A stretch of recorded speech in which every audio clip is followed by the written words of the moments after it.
होळीचा सण प्रत्येक वर्षी येऊन जातो मंडळी. मी हा पदार्थ कधीच ट्राय केलेला नव्हता, पण काही मुली माझ्या मेसमध्ये आहेत ना, बिहारच्या आहेत, त्या म्हटल्या काकी आमच्या इकडं कंपल्सरी महिला हा पदार्थ बनवता, तुम्ही नक्की ट्राय करून बघा, खूप आवडेल तुम्हाला.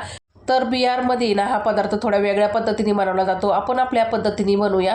तर पहिलं तरी त्याचा मैदा चांगला स्वच्छ चाळून घेतला, त्याला मोहन लावलं तुपाचं, मीठ घातलं आणि थोडं थोडं दुधाचा वापर करून घट्टसर गोळा मळून ना रेस्ट करायला ठेवलेला आहे. नंतर इथं कढईमध्ये ना तूप घालून ओल्या नारळाची चव घातली, साखर घातली, दूध पावडर घातली आणि मिक्स करून घेतलं. नंतर 1 लिटर दूध घातलं, चांगलं दूध सुकून घेतल्यानंतर विलायचीची पूड आणि केसर घातलं आणि मस्त असं मिक्स करून ड्रायफ्रूट घालून आहे ना इथं आपलं बॅटर तयार झालं. पीठ आपलं भिजलेलं आहे. एक लाटी लाटून घेतली, ग्लास घेतला, त्याच्यावर रुमाल टाकला, रुमालावरती ती लाटी टाकून त्याच्यामध्ये मिश्रण भरून करंजीचा शेप देऊन घेतला. गरम तेलामध्ये सोडून ना मस्त अशा फ्राय करून घेतलेल्या आहेत. तर मंडळी इथं आपल्या फ्राय झालेल्या आहेत.